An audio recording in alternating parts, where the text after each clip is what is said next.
Adria, hello. Hi, everyone. Sorry to join late. I'm coming from another call, but we'll try to get up to speed. We have just started, so you have missed nothing.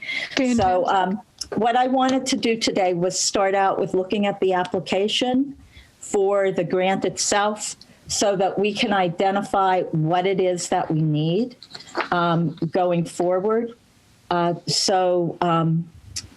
Joan Walkowitz has been working on the application, and I know I've put some stuff in. I don't know if anybody else has. This is the application, the online application for shared streets.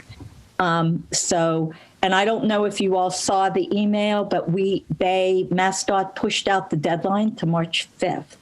So that gives us a little bit more time. The negative on that is we wanted to start on the grant for the scenic river. And I see that Roger might be on. And I wanted to get that started next week. So there might be, for me, some overlap, and for some of you as well, if you're working on that grant, because that is due April 1st. So anyway. All right, so I am going to, Hartley, do I have screen share capability? Well, I guess I'll find out. Nope, I don't. Hartley, if you're there, could you give me screen sharing capability?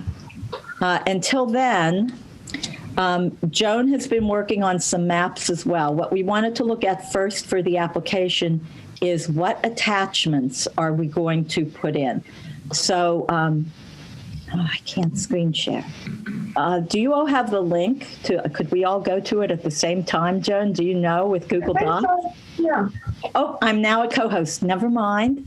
Let me see if I can get to it and bring it up. It might be funky because you're screen sharing a shared, I don't know.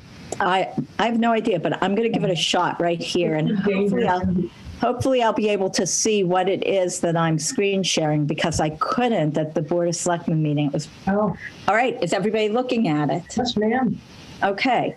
So up at the top here, we are going to talk about who's the official municipal signatory, the contact person, et cetera, et cetera. But and there are questions that you have to answer about the project. So if you have time over the next few days or week to go in and look at this, we all have access to it. So you can change things. I know I've been adding things to what Joan has written, but Joan has largely written this for us.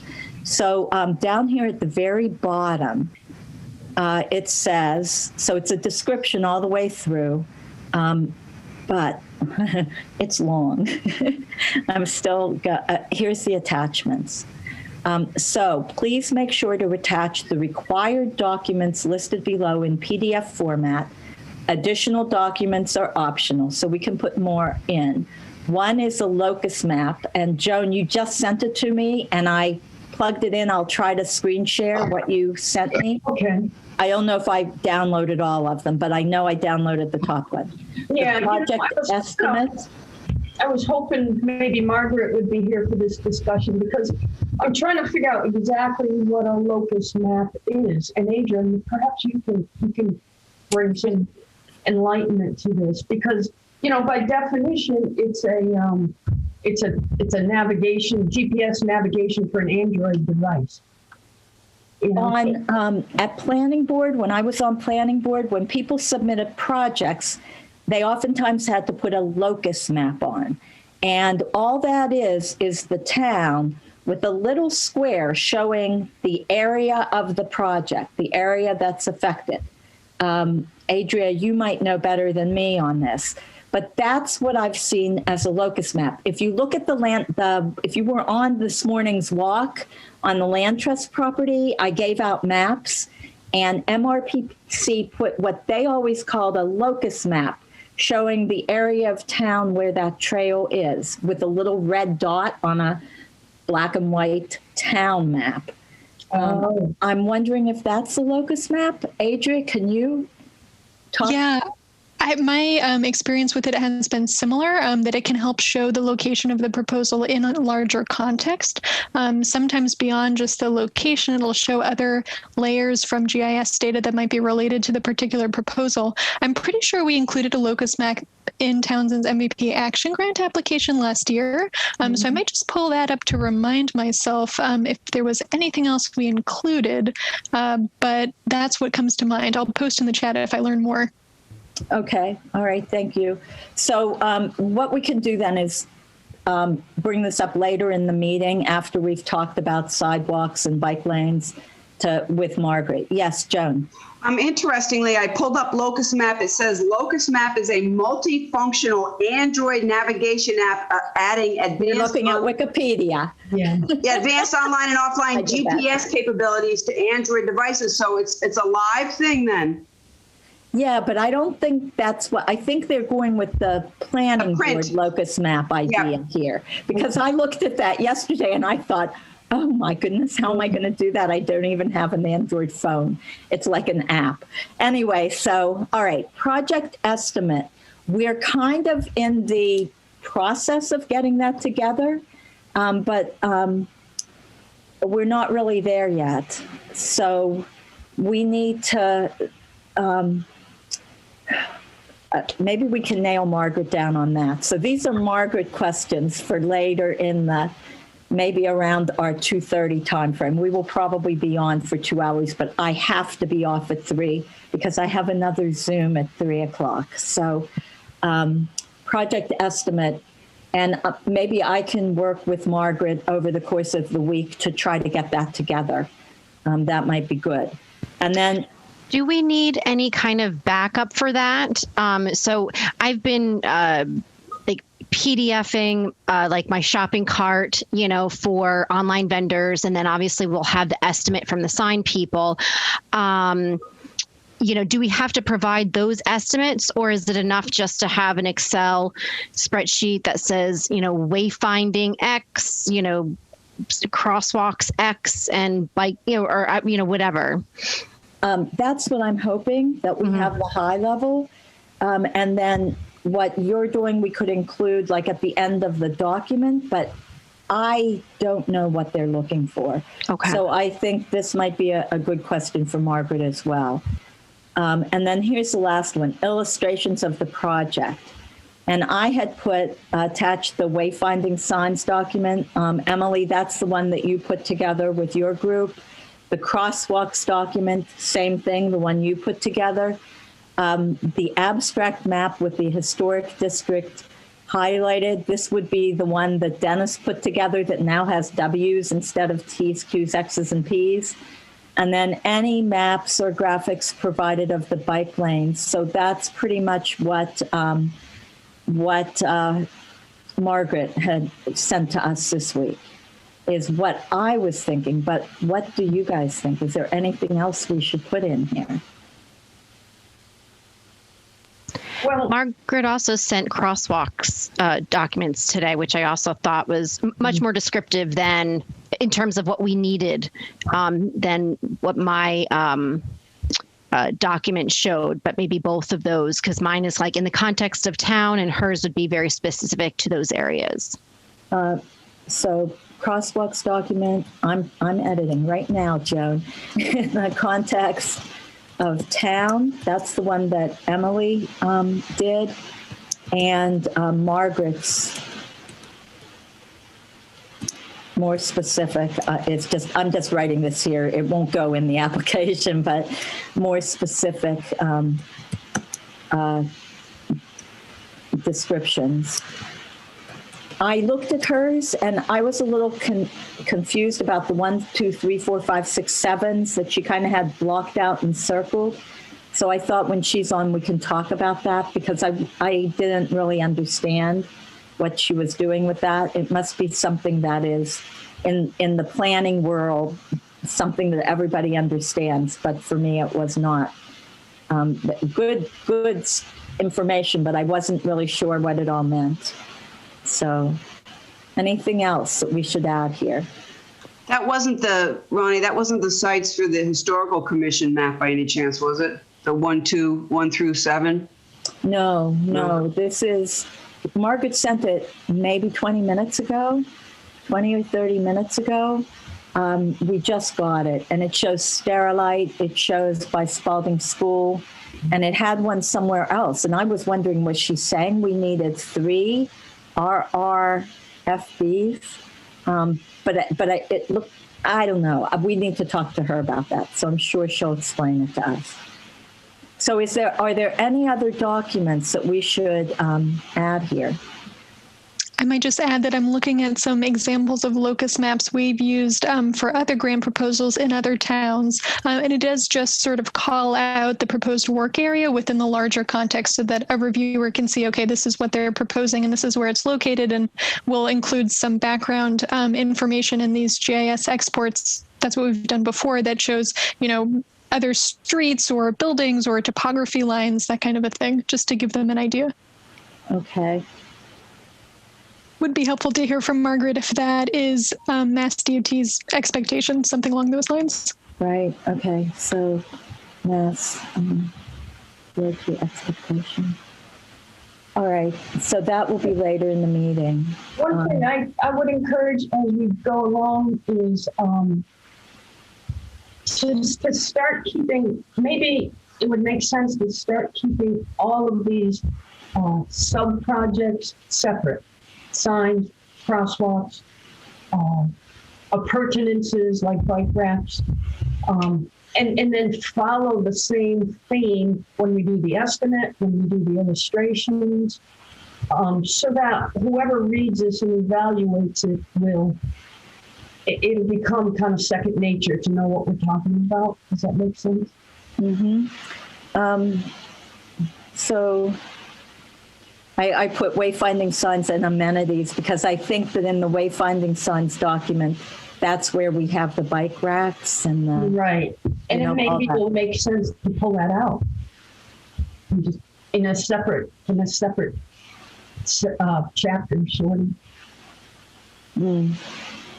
Same thing with crosswalks and sidewalks. Maybe sidewalks should be. We have some documents that join them in one way and some documents that join them in another, and it might be confusing to the reader ultimately. That's a good idea. But not yet. We'll just start thinking. Well, soon. So let's think about that for maybe just till later in the meeting, how we're going to put that together. What I was not including in here was that the thing that was called the abstract that we have in Google Docs as well, that I have not been updating anymore. I've kind of quit doing that. I think everything was pulled out of that. It was sort of tore apart and brought into other documents. Exactly. So so that one's kind of obsolete, more historical than anything else at this point. Okay. What about Joan's application to the historic district? Should that be included in here or not? Kind of separate from this. Yeah, I think we just mentioned that we took care of that. Okay, and I thought I saw that up here somewhere. I think it's in there. Yeah. So, all right. So what we need to do is from Margaret, clarification on the Locus Map and project estimate, how that needs to be done. And then we also need to, as a group, decide how do we want to present, for lack of a better word, our documents that we've been creating in the attachment, as attachments. Half of me thinks we just put it exactly as it is, make them up to date, because we've been doing that all along, and then just attach them without doing a whole lot more. But I'm not a reviewer of these, so I don't really know what they're looking for. So I also, today is Thursday. I put this in. I know Joan, they want to know whether you're a COVID-19 high risk red community. And we have been since mid-January or so. We have been a high-risk community. But they want to know on the date that we apply. And I mean, hopefully we won't be by March 5th, but it comes out on Thursday evenings. Usually Thursday night I look for it. Oh, we'll check one more time before we submit. Yeah. That census block, I was looking at that, and we just had to sort of answer that same question for our last rail trail grant application to Mass Trails. And, it just doesn't sit right with me to just say no. We aren't keeping out, we're not racially segregated by, it's not our fault we did that, and what we tried to say a little bit, and I don't know if you can kind of agree with this, but no, but we do have a high population of seniors, and we do have youth that would greatly benefit from this project. Well, how about low-income families? We could reference, the apartments near Spalding, and I'm making assumptions. I really don't know if those are low-income homes, so please don't take that in any offense. But we are, I'm just trying to think of within that loci that we're, targeting, do we have some more, low-income populations that would be connected through this project? I think that would also be one of those census block groups that they're talking about. Right, it is. And I'll look it up, but when I last looked this up, we had nothing. You have to go to Fitchburg or Leominster. I've also seen the environmental justice maps from the state for Townsend because of our MVP work. And the 3 categories they use to define environmental justice is language proficiency, minority populations, and income, low-income communities. So there are no EJ populations in Townsend as the state defines them, but I would definitely agree you can still talk about your vulnerable populations, and that could include youth, that could include senior citizens. Mm-hmm. And you could include some census data about Townsend and compare it to the state, just to show, if you have a higher percentage of seniors than the state does, that can help, tell the story of your community and your unique characteristics. Thank you. Thank you, Adria. That's what I was trying to say. Yeah. Okay. And I can help pull that information because we do have it from the MVP work, and I can check to see if there's been any significant updates since the date of the last census data we pulled. It might have been 2018, and I think now we have 2019 data. I think we're like 12%. So, Adria, if you could do that, that would be great. Sure thing. And do you think because, we're within the realms of Hawthorne Brook and the school, even if we are not necessarily targeting all the residential areas, can we still pull the school data for our low-income students and use that as ways to connect them at least from school to the center of town? That's a possibility, I suppose. I hadn't thought of that, but yeah, I know I'm going through here because I know I wrote, there was something that was in here. You might have written it about the schools, proximity. Way up at the third page. Maybe it's right here. It's a project intended to provide improvements to infrastructure used by children to get to and from school within 2 miles. That's not exactly what you're saying, though, Emily. You're talking about income data from the schools. Is that correct? Correct. If that would be helpful. Schools have to report that every year. So even if we don't have it on our census stuff, we might be able to find it on, DESE.gov, something like that. Right. Okay. Census data, and income data from schools. Yes. Okay. That really just shows that you're trying hard. So, all right. So that needs a little bit more work, that one, the census question. Are there any others of these that we should look at in more detail, Joan? Is this all going to, can we say this is all permanent? It's not a temporary project, or? I'm sorry, say that.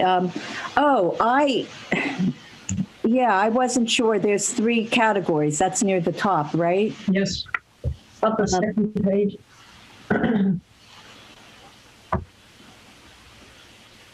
So you want to start here and just go down because we can move pretty quick. Yeah, we have about 5 minutes. So yes, let's do that. So the signatory, you're still working on that, right, Marissa? I think that's probably going to be Jim Kreidler because he is I'm not a town employee as such. Okay. And I think official municipal signatory, it's actually the Board of Selectmen. Okay. So I'm not sure exactly what to put there. Okay. I will find that out. Keep going. I don't know if I'm the contact person or if Jim is. Official municipal signatory. So these are for me to find out. The contact person is probably who they're going to call to answer questions. And it's probably not going to be Jim. And so it would be either me or perhaps Emmy or maybe both of us. Mm-hmm. So I kind of tend to prefer to put employees in there as opposed to volunteers, which is essentially what you are if you're not an employee. All right. So anyway, okay. So stop on the next page.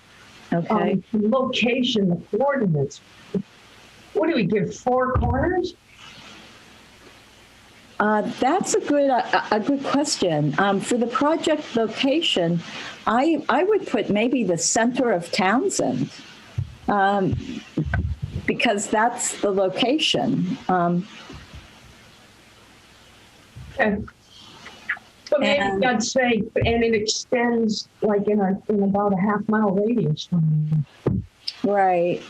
Except that we do go for crosswalks all the way to the harbor and up to the softball fields behind Spalding, and then Hawthorne Brook, obviously. So that would be all encompassing, not just the wayfinding.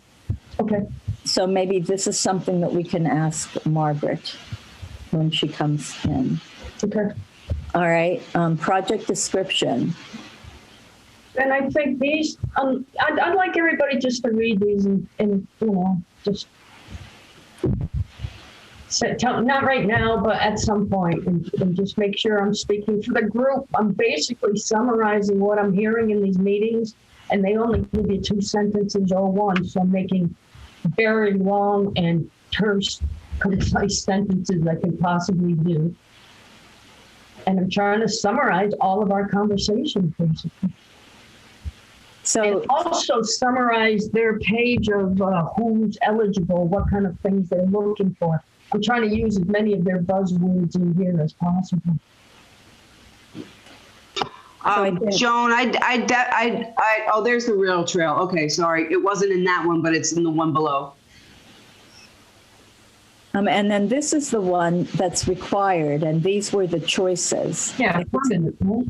Yeah. Is it intended to be temporary or a permanent improvement? And I think temporary, it's not temporary. And it's permanent as far as the signage goes.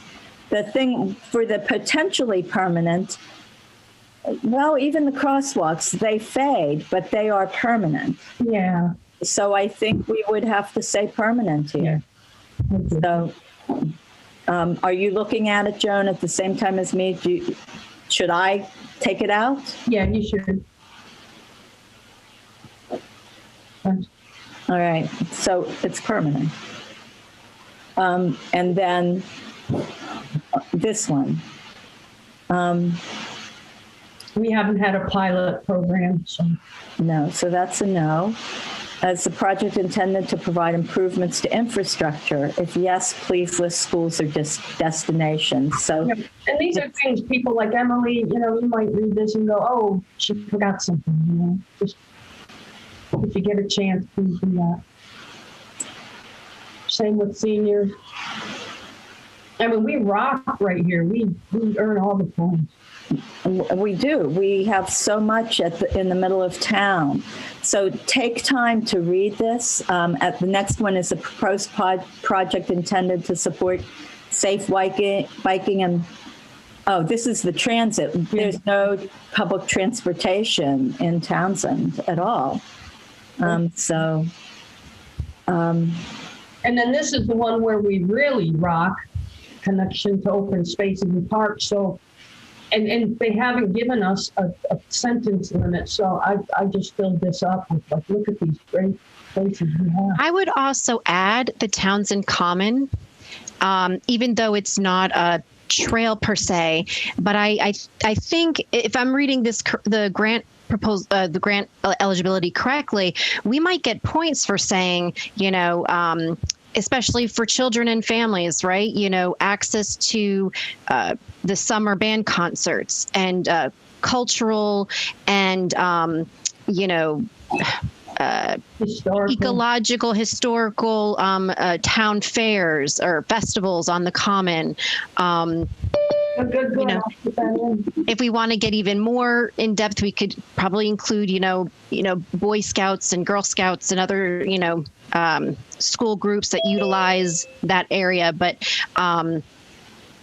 yeah, I think it's, connecting a lot of people to, and then the town center, which has our primary businesses and such like that. So it's also, to boost the economy as well, which I think also gives us points. I'm not able to write anymore, but I was trying it for whatever reason, it messed me up. I'll put it in. So what Emily said, you have to be a little careful. It's the hub of our community with the summer band concerts, blah, blah, blah. Not blah, blah, blah, but good stuff. Anyway, so. Don't forget though, this is during COVID. So socially distanced community. It provides space for socially distanced. I mean, I see people out at, not right now with the snow, but picnic tables there. They're at the tables and meeting their friends at the common, with your folding chair. So there's ample space for socially distanced socialization or socializing, I guess, not socialization. Good. Okay. People protest and campaign there. Oh, we're not putting that in.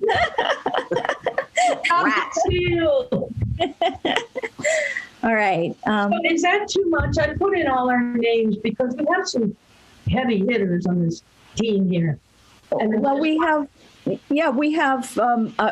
a great cross section of different organizations working on it. So I think it's good.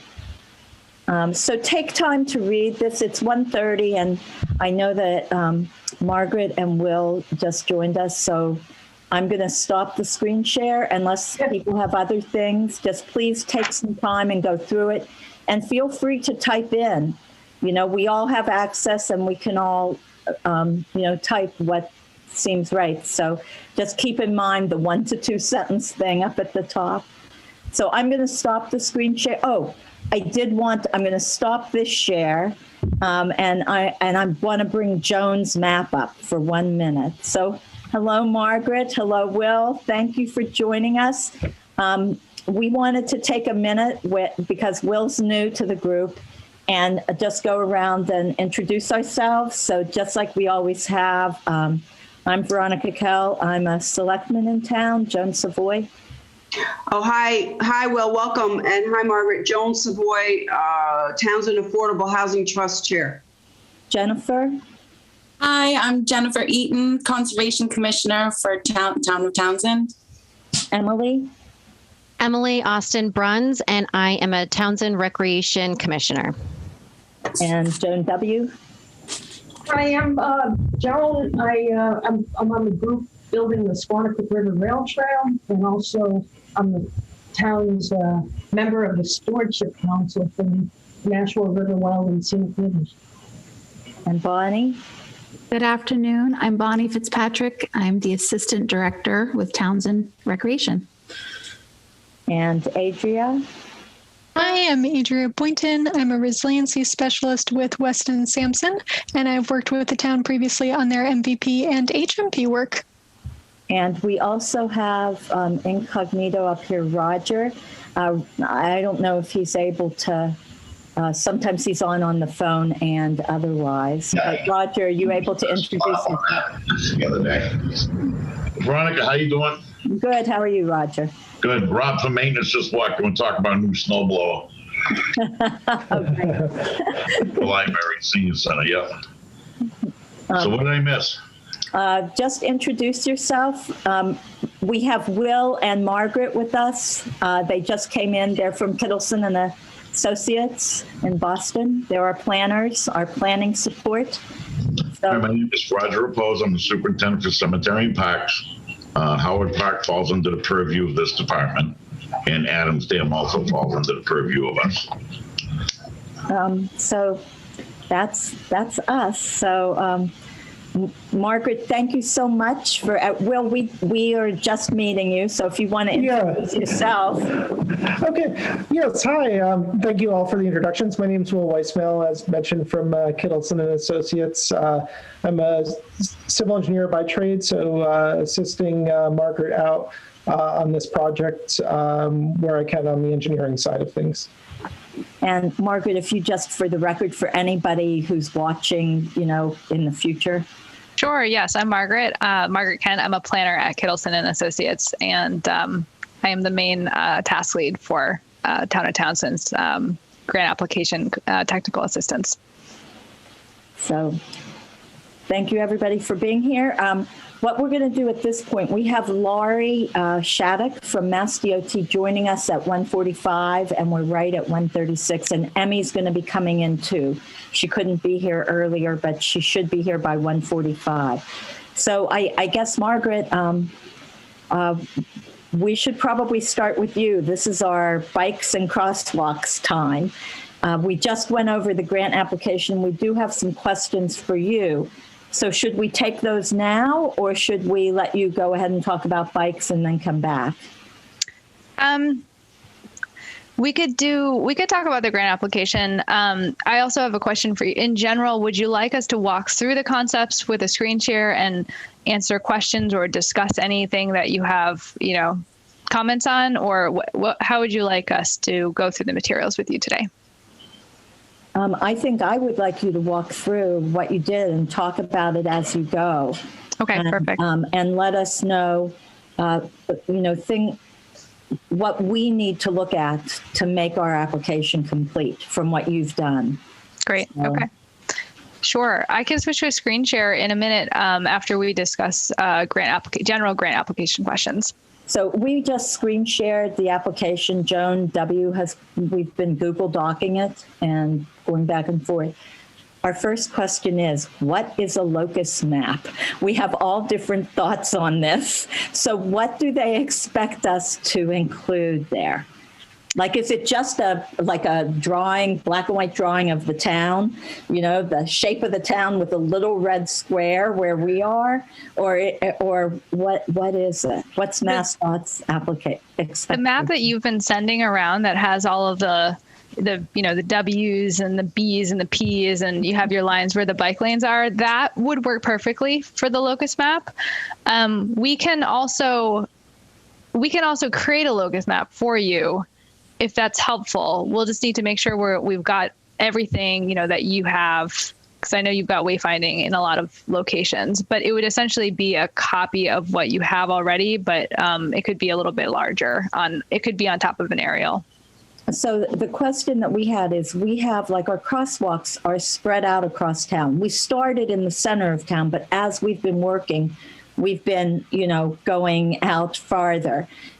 Mainly with the crosswalks. Mm-hmm. So do we need to include that in the locus or not? Yes, the locus map could be a series of two maps. It could be one that's zoomed out and shows the whole town and shows at kind of a lesser detail the general locations of your projects. And then you could have a zoom in that's more similar to the one that you've been creating that has all of the lines and elements, individual elements near the common area. Yeah. The maps I sent you just now might be kind of on the right track then. Do you Oh, want? did you just send something, Joan? No, just to Ronnie. This came right before the meeting. Yeah. Okay, so what I'm going to try to do, give me a It says minute the whole here. project area.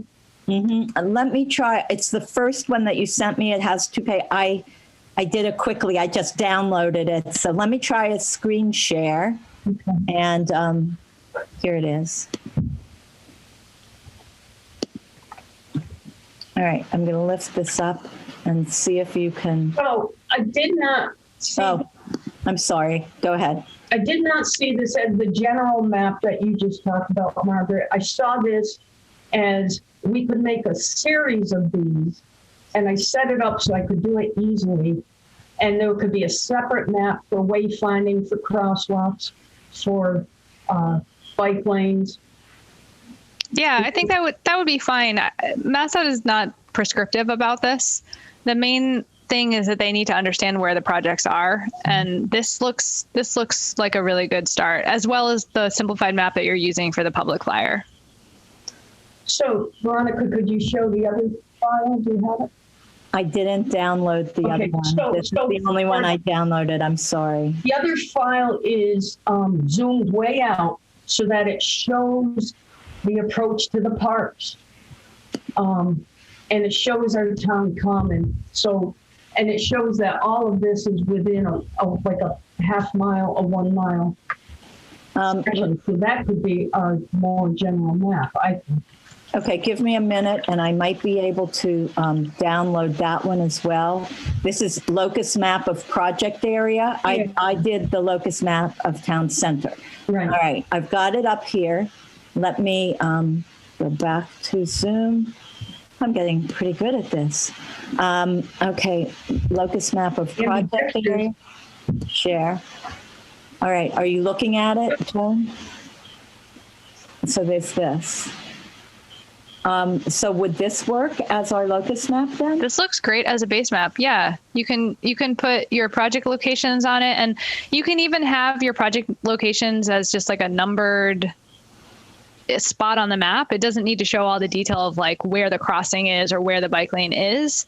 And then each of those can be associated with the concepts. Okay. Is there a second page? No, it's just one page. Okay. I can keep working on these if that's what we want. If you have time, Joan, and you want to do this, would this then serve, do you think, Margaret, for our locus maps? Yeah, absolutely. Yeah. Okay. Then let's go ahead and keep going with that then, Joan, if you have time. All right. So let me see, what else do I have for you? Project location coordinates. So in the application, it says, what are the coordinates of the project location? Do they want just the center of town with coordinates, or do they want, we didn't know. You can provide a list of coordinates. You can go into Google Maps and just put a pin at each of your project locations, and then look at what are the coordinates that come up for that. And then you can just put a list of those coordinates into the application form. For every sign, for every crosswalk? I might consolidate it to general location. So for example, the Bow Street bike lane, you can just pick a spot kind of in the middle of Bow Street, and that will be your coordinate for that project. For each of the pedestrian crossings, do provide a separate coordinates for each ped crossing location. All right.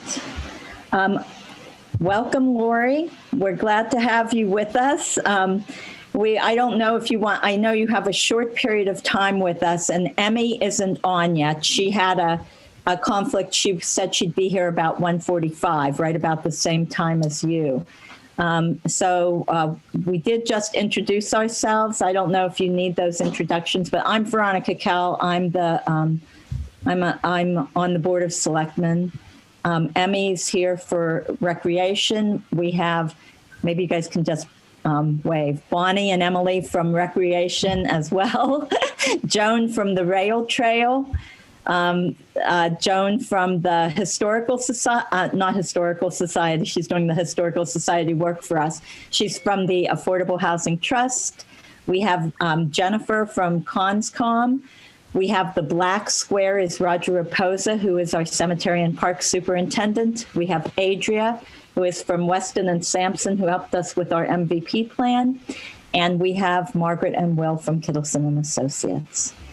So I guess whatever information you can provide for us I know that Emmy has shared a lot of what we've done, and I will let her take over chairing as soon as she's in. She is here, all right, in the nick of time. Hi, Emmy. Is she on yet? There she is. Okay. Hi, Emmy. We just introduced ourselves by waving. And so Lori is here with us, so I'm going to let you take over. Excellent. Hi, everybody. So hi, Lori. How are you? Good. How are you? And I'm trying to change my view. Yes, I'm sorry. So I'm Lori Shattuck. I'm with District 3 Traffic.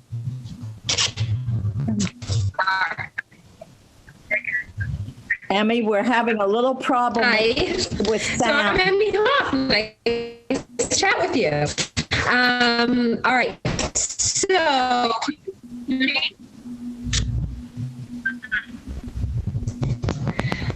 my computer's saying my internet is unstable. That's it's hard to hear. Yeah, it's a little choppy. So, can you guys hear me now? Is it okay? That's better, yes. Okay. All right, I'll turn off video and maybe that'll stop sucking so much air. Okay, so how's that? Okay, great. Not using so much bandwidth, I guess. So Lori is joining us from Mass DOT. We had some questions that I had sent along to her, and I talked with her a little bit about what kind of permits we're going to need, what we can do with the crosswalks on 119, and asked about, we hadn't gotten around to, but we still needed to talk about Riverbank Terrace on 119 versus Jeff Street on Route 13. So Lori, can you just go over with everybody a little bit about the process that you had explained to me, and Massachusetts State doing the work versus the town of Townsend doing it? Sure. So the crosswalks on Route 119, they are faded, as you guys are aware.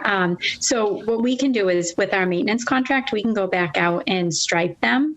And so we'll freshen them up. And then we'll also look to see if there's adequate right of way and there's no pedestrian signs there currently, then we can add some of the pedestrian sign with, the arrow pointing down at the crosswalk.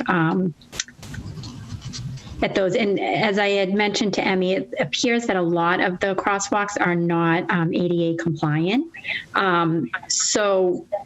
She had mentioned, you guys are aware of that, and that as part of, you did not feel like you had time as part of the shared streets application to go through and design wheelchair ramps at those locations. And when I was speaking with a couple of the folks at District, they mentioned that if it's not compliant, it's likely that it wouldn't score very well with shared streets. So that is one thing that you may run into with the crosswalks if you're trying to put funds towards crosswalks that are not compliant. They may not score that very well on the application. And I don't know how much it weighs or anything like that, but that's just something to keep in mind. But the ones on 119 where they're already existing, we can just go in and restripe them just to kind of make them more visible.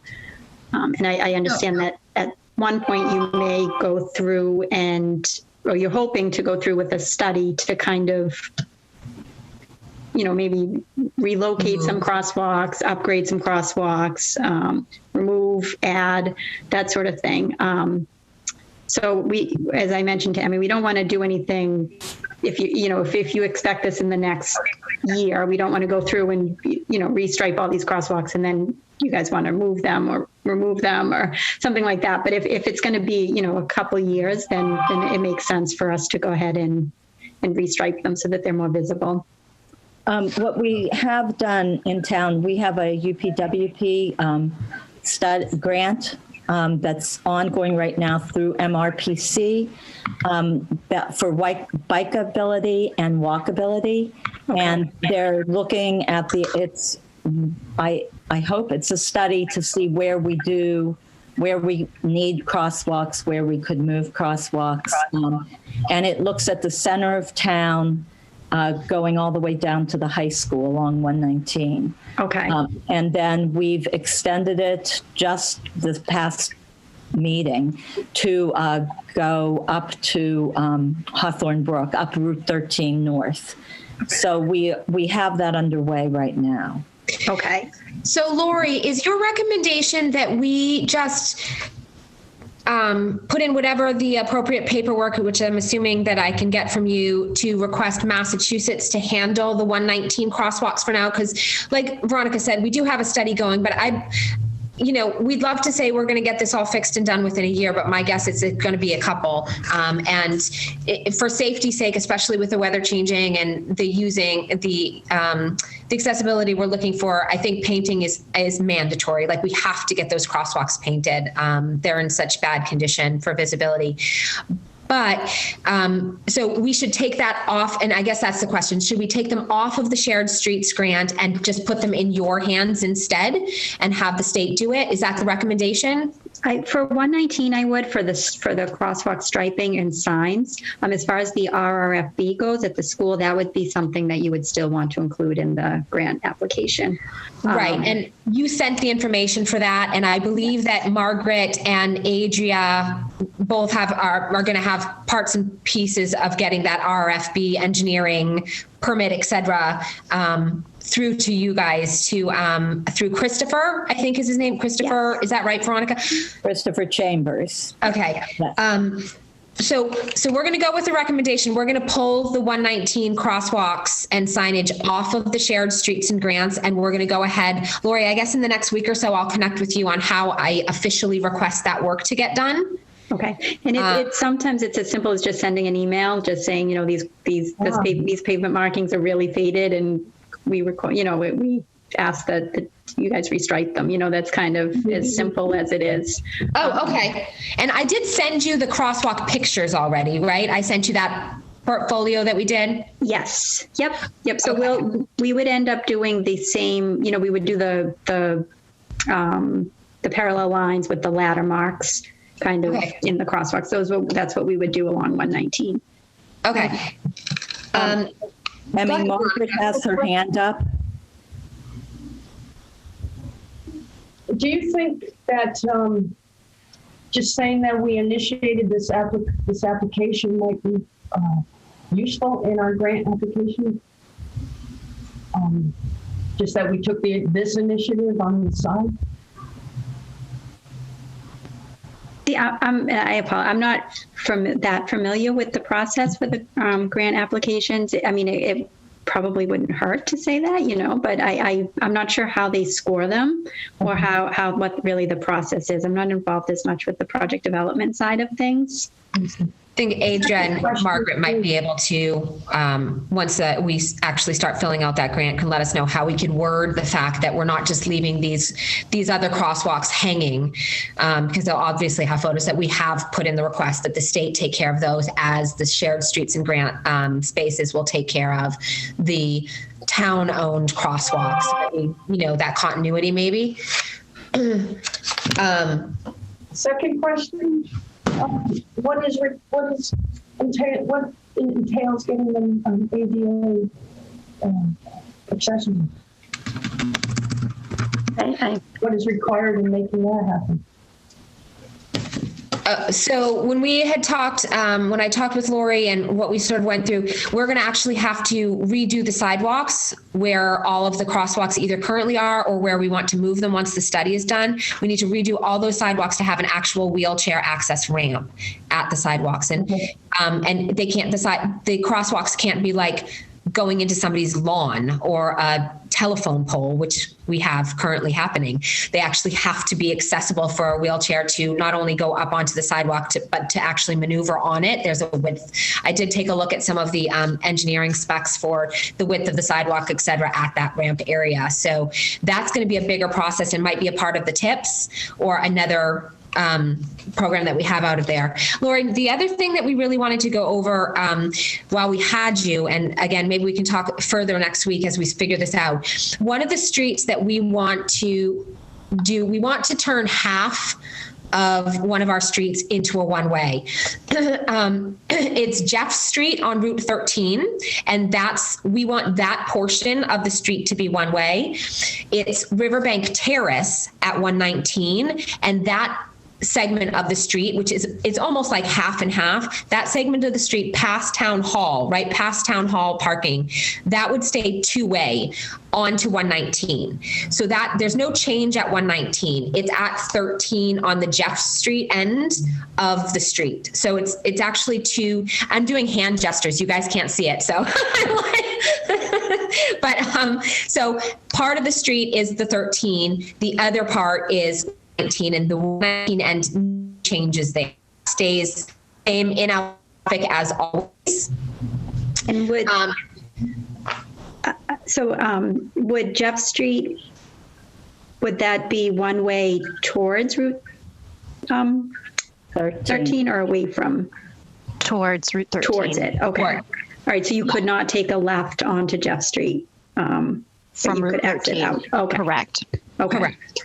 Yeah, so the 119 access stays the status quo. We're not changing anything according to what would change traffic patterns for 119. We're keeping, that's the only change is at 13 before we get to the light at 119. So that's where our access changes. We're just looking to put in bike lanes at that area. And again, as part of our safety, we've got the rail trail coming in that area. Our sidewalks, again, they all need to be fixed down there. And with the public parking and Town Hall, both in that area where, cyclists are going to be coming in and out, and people with strollers and walkers, et cetera, we want to make it as safe as we possibly can.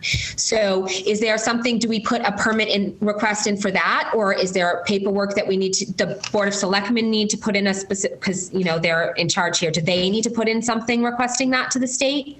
Well, the only thing, so where you're not making any changes on state layout, you wouldn't need a permit for that. The only thing is if there would be any changes required to the signal, because now vehicles that currently, I don't know, I'm assuming it's a pretty low volume that currently take a left onto Jeff's. So if there were like any improvements that you were proposing, or if you needed any improvements at the signal, then that would require a permit because it's state jurisdiction. But if the volumes are so low that there's no anticipated impact to that signal, then a permit would not be required. I don't expect that we're going to see any changes to signal. In actuality, more than likely we're going to, we'll have some less of it, is my thought. I don't think we're going to have any impact at the signal because of you're still coming out that way. So yeah, I don't anticipate there's going to be any changes. Do you guys, as we're thinking about the one-way access there, our volume, this is Townsend. Like, I know when I use Route 13, when I use Jeff Street, I have used it frequently coming from West Townsend, making the right on Riverbank, going down Jeff's to avoid the signal. Right. I very rarely do it in the other direction, making the left on Jeff's, because then you have to make a left at Town Hall at Riverbank. And it can be hard to get across that traffic, especially if Spalding is letting out. It's almost impossible to make that left. Right. So I think that doing it one way in the direction that we're doing is less impactful than it would be if we went the other way. Okay. Adria has just sent a chat that she has to jump off. And I know, Margaret, you had your hand up. Did you get did your question get answered, or do you still have a question for Lori? I was just thinking it might be helpful to send over the pedestrian crossing concepts that we had sent this morning, the ones for Route 119 to Lori, so that you can take a look at them and see what elements would be covered by MassDOT maintenance. We are proposing a few new advanced warning signs in addition to the warning signs at the crosswalk. So whatever guidance we can get from you about what would definitely be included on MassDOT's end versus the Shared Streets grant. Obviously, the RRFB makes sense to us that we would take a look at that for Shared Streets. Okay, Margaret, did you send that this morning? Because I think Lori, this morning I forwarded an email to you that might have come from Margaret. Do you know? You did, but there wasn't an attachment. Okay. Okay, so Margaret, could you either send that back over to me with whatever attachment or whatever it is that you need, and I will get it over to Lori, or you can you might be able to pull Lori's email right off of one that I sent to all of you guys. Yep, I can do that. So that would be wonderful. Thank you so much. Lori, I want to be mindful of your time. I know you needed to leave at 2:00. Was there anything else that we discussed that you did follow up on that I should be looking at or that we should be paying attention to? I don't think so. I did send over the email about the that we require the RFB to be hardwired. I don't know if pass that information along. Okay. So, but other than that, I don't think there was anything else. And if you guys think of anything, feel free to reach out. Happy to help. Okay. So I'm sorry. Go ahead, Emmy. I was just going to say, so once we send over Margaret's information there, and I'll connect with you if you want to connect with me, and just we'll red X out the ones that Mass is going to take care of, and then I can send that follow-up email with the actual request saying this crosswalk, these ones, this is what we need there. Can you guys take care of that? Yes, that sounds good. Okay. Yay, we got the process down, you guys. Woo-hoo! Yay! I'm clapping my hands. I'm so excited. Thank you so much, Lori, for joining us, and thank you for handling this part of the project. Thanks again, Lori, and I'll talk to you. I'll talk to you next week sometime. Okay, sounds good. Thank you. Wonderful. Thanks. Bye. Bye. Okay. So Margaret, then, is it correct that where we propose the RRFBs, there's only one that is currently ADA compliant, and that's at the school? Oh, you mean of all the pedestrian crossings, how many are ADA compliant? Sure. I think not 100% sure without looking at all of them right now, but I'd venture to say none of them are compliant. Yeah, that's what Lori thought when she was actually looking on Google Earth, and then I sent her the photos. Mm-hmm. She's pretty sure that there's not any of them that are actually compliant, or one side might be compliant and the other side isn't.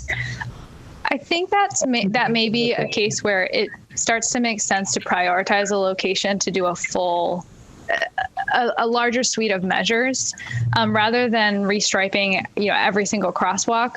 You could look at if there's, 1 to 3 locations that you really want to say these are our top priority, and then you could include the pedestrian ramps, and there might be, a bit of sidewalk on either side that you could include in the grant application.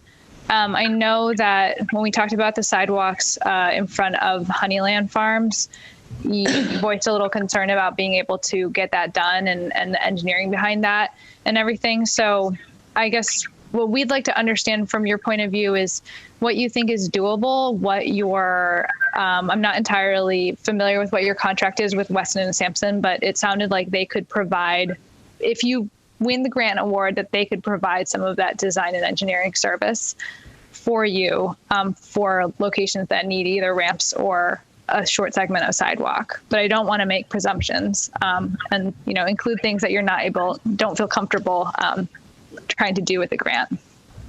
We don't have a town engineer, so anything that requires an engineering study, we often use Weston and Sampson for. So that's the agreement, and it would have to fit within the 10% contingency in the, the cost for their services would have to fall within that. So. And is it more so the time frame of us being able to put in those sidewalks and or make them ADA compliant. Is that correct, Veronica? That's my understanding, yes, that it would be the time. We need to get everything done by the end of May, and we can't expend any funds until the grant is awarded. So that gives us April and May. So April would be engineering month, and May would be install month. So, and I know we already have, highway is repaving, I believe it's Highland Street in May, not at May, April. Hopefully, if our weather cooperates, that is the plan. So that's good to know.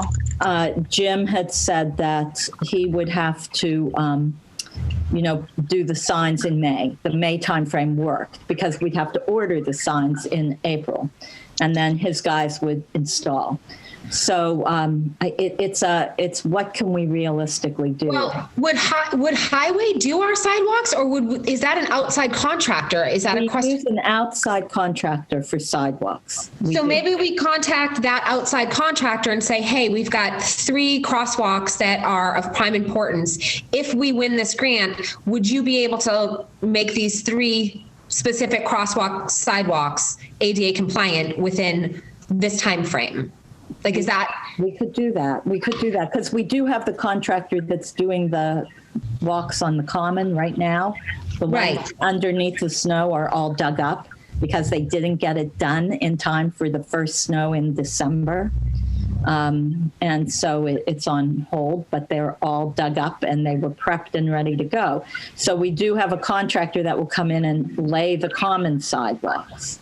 So maybe if you want to take back a look, and all of you guys take back a look at the crosswalk areas that Emily put into her specs, and maybe see which we think are going to be the most heavily trafficked that we want to take a look at maybe doing. And like I said, contact the contractor and just be like, hey, is this, we're not looking to get the entire town done. We have these 3 specific or 2 specific crosswalks that we really want to turn ADA compliant prior to, or, now versus waiting until, a year or so down the road. Is it possible, because we're ramping up the foot volume in this area, is it possible to do it within a 2-month period of time to get the specs down and whatever? So I guess, I can do that. I can find out from the contractor, but I guess what I want to know, Margaret, is in what you sent us, do you have recommendations for which ones to do? Or was that completely out of the scope of that? So we right now have not done any sort of prioritization without, I think that's more of a conversation with you all to understand where you want to focus, because there are so many locations. And we can go through that process and look at each of them with you. So as of right now, I can't tell you what your priorities are, but we certainly would want to see you narrow those down so we can make some recommendations about where to do more construction. And Will might have some thoughts about feasibility. Yeah, just as far as the time frame, not knowing the firm that you typically work with, but the design effort to lay out a curb ramp generally is 8 to 12 hours of effort, including like survey effort within there. So providing they have availability to do it, it seems, and you have a contract with them, it seems reasonable to think that they should be able to design a couple of curb ramps within a month. Okay. Do you think that would also give us more time for installation then, if it would take them just 8 to 12 hours for design? There'll be some lead time with it though, because they would have to survey and then compile the survey and then do the design work. So.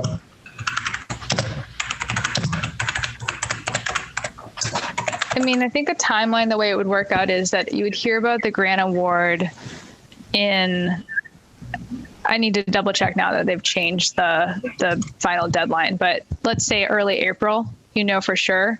And then April, you're spending that time doing preparation and design for some of these locations with the help of Weston and Sampson. Do you have an on-call contract with them that you can pull on in addition to the design contingency, or are you fully reliant on the design contingency to get? Fully reliant. Okay, so then it partially becomes a conversation with them about what they think that they can accomplish with the number of hours that are included in that. And then I think as long as you are starting the construction in May, if you're doing your ramp and sidewalk segment construction in May, then you can do your striping towards the end of May and still hit the May 31st deadline. Because correct me if I'm wrong, it doesn't take that long to actually lay out the concrete. No, it doesn't. Like how long would you say? It depends on the weather and what the temperature is, because you can still have cold spells in that time frame. So that's going to be the biggest factor with being able to construct in the time period that we're talking about. Yeah, we did our the handicap and sidewalk ramp that goes from the parking area at Town Hall all the way up to the rec center, and it was laid out with the boards stamped down and done within a day, and it's a full compliant with the proper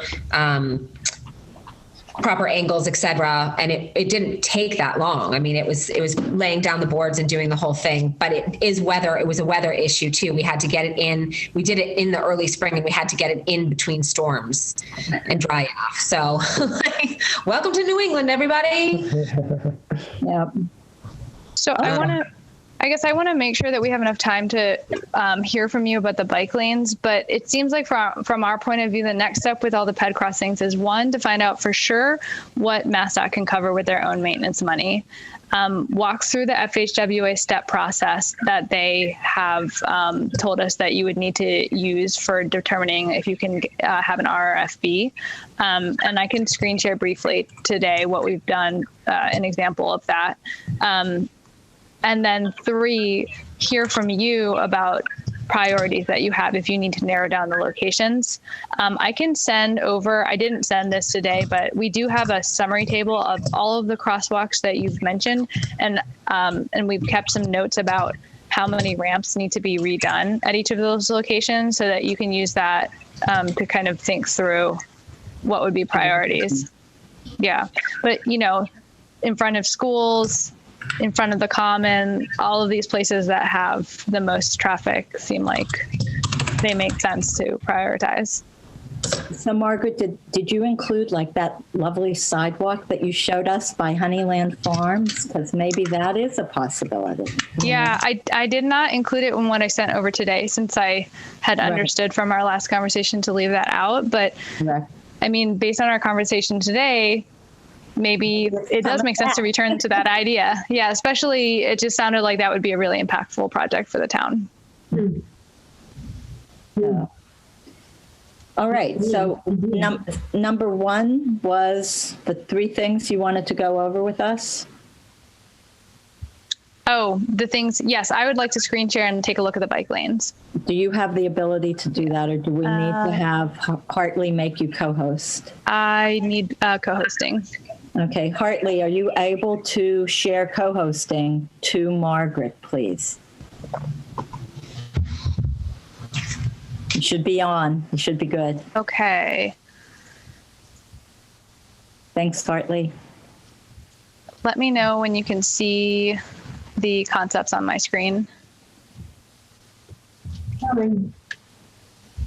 Not here yet. There we go. There we go.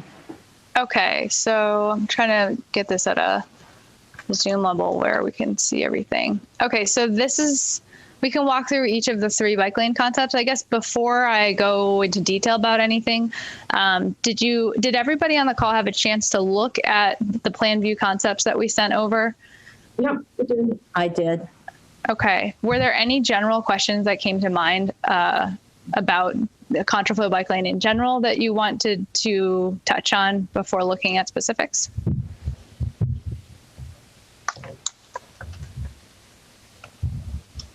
I really liked these diagrams. For me, it gave me a picture. I didn't really have a a question as such. I was a little bit, there were little figures that look like scissors, which I'm sure are bicycles. Yeah, I'm good. I think I'm good on this. Anybody else? Okay, great. Well, I think we had a couple questions for you. I mean, I think from our point of view, and Will is going to chime in liberally as well, we were excited about the Bow Street concept. The main thing that we wanted to better understand was, I'm going to switch over to the Depot Street concept so we can kind of see that better. As Joan, you had sent me that email from one of the Rail Trail committee members about this stretch being the one that really feels like the barrier between the connection from Bow Street to Depot Street. We certainly agree. And so this is something where and I can kick it off in my email to Lori when I send her the PED concepts today. We would like to better understand from MassDOT's point of view what would be an acceptable lane width in this section. This part of Main Street is posted speed of 25 miles per hour, according to MassDOT's data. And so we think it would make sense to look for some opportunities to create dedicated space for people biking to make that connection.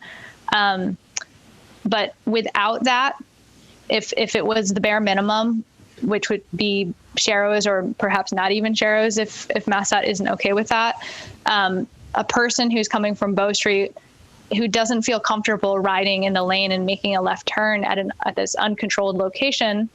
Oh, by the way, can you see my mouse moving? Yes. Okay, yeah. Great. Would likely have to stop here and use this existing crosswalk to walk across. That's what most, if you're a family with children, that's what you're going to feel comfortable doing. Thankfully, that crosswalk is there, but then you're walking basically in this area in front of the gas station, which, doesn't have a great sidewalk. But what we're interested in is if there's opportunities to kind of reduce the lane widths here. We're cognizant that there's street parking here in front of McNabb's, but you steal a little space essentially from the wide travel lanes and create like a two-way separated bike facility in this area so that people can make that connection. So we wanted to just hear from you about your thoughts on this stretch. There is a lot of space in there. I see 18-wheeler trucks pull over there to go in and get lunch at the pizza store. Okay. My only concern, gas trucks pulling in there as well.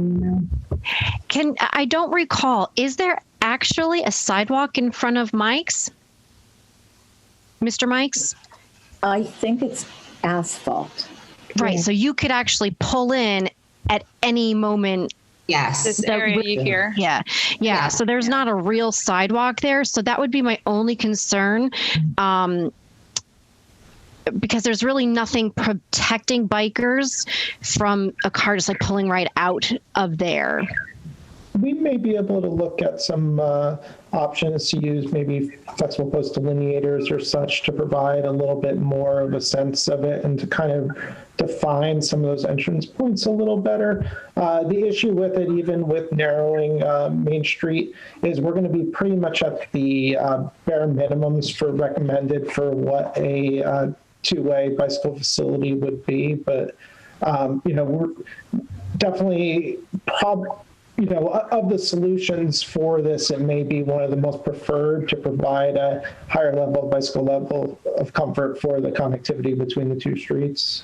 Yeah, I will. Yeah. So again, Margaret, I think that you're absolutely right. Like if your connection with Lori, if you, posit this idea to her and even pass along that photo of this danger zone right here. And there definitely is space for it.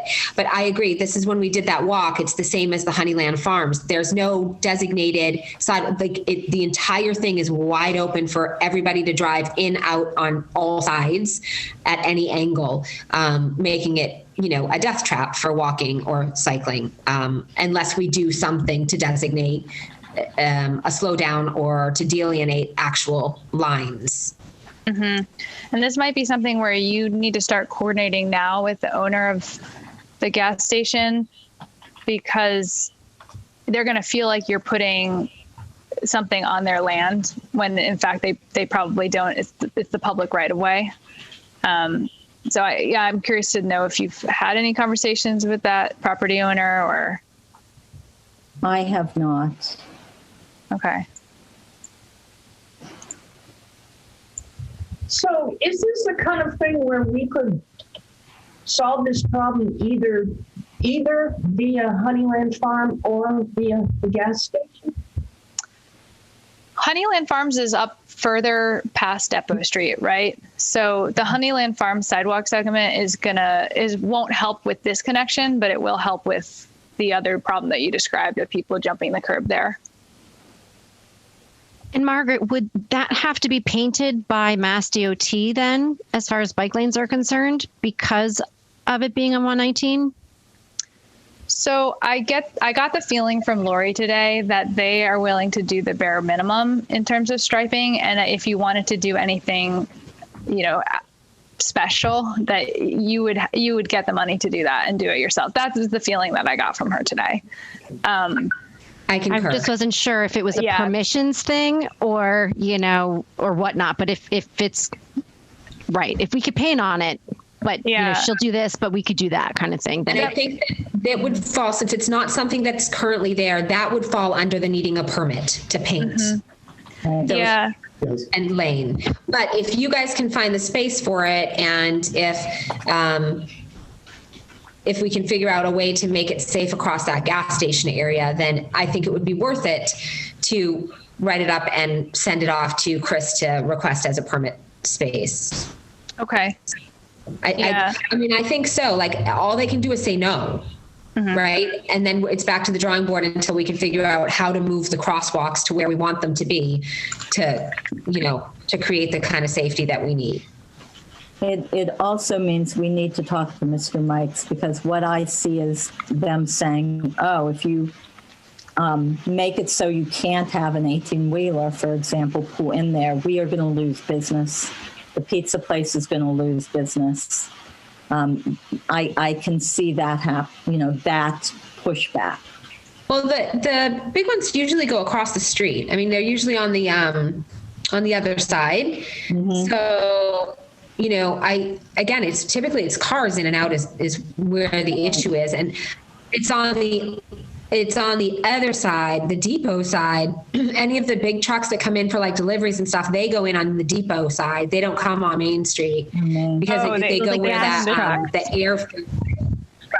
Yeah, they come in over that side. Yeah. Oh, interesting. It's usually where they're coming in. Okay, so you have big trucks using Depot Street. Oh yeah. Yeah, that area right there, because you can even see like people use the Depot Street and the parking / entrance to the mobile station. Quite often people just slide across the both of them. Like they're not really, right. So they just kind of go right across that island directly over Depot Street and into the gas station without actually turning on, like they don't care that it's a do not enter. They kind of consider it part of the parking and they just like shoot right down there instead of going down and over. But when I see the trucks come in, where that car is in towards the back, they usually come that front side. Yep. And in that way. Okay. That's good to know. But Emmy, the gas trucks go on the other side. They do go on the Main Street side. Okay. Yeah, they'll come in on that Main Street side. But again, if you look at that curb, you could line up 5 cars across that easily. The island is between the two of them, and the full length of the far side of Depot Street is all also open. Mm-hmm. Like if there isn't even like a break over there, like it's the whole entire thing is open. So we get the pump trucks will come onto the one side, all of the delivery trucks and like big wheelers that come down the Depot Street side will pull into that section. And then cars, like I said, they're cutting across here, there, and everywhere. Like there's no in, no exit. It's just wherever they want to go. Main Street, Depot, literally across the two because they turned wide or whatever. It's just a hot mess. Okay. Does the town have driveway width standards? Yes, we do. That we need. Yeah, it would be good if you could send those over, so that, because right now it seems like this is exceeding any standard you may have. But we can look at what would we have minimums. We don't have maximums. Okay. For the street fronting, for the driveways fronting Main Street, though, it would probably be based off of MassDOT standards for the driveway entrance market. Probably, yes. Okay, this is really good background information.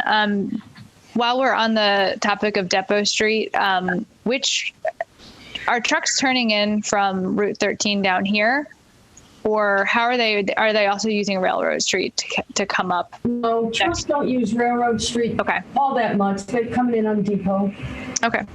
And you said something on your maps about taking a left from Depot onto Railroad, and I don't think that's a very common occurrence. I don't think so. Let me go back to the concept here. Taking a left, yes. Right. Are you referring to this location? Correct. That's not commonly done by cars. They're going straight through. They're bombing the whole way. Okay. I kind of like your idea of a one-way stop, but boy, I mean an all-way stop right there. But boy, are we going to raise some hackers.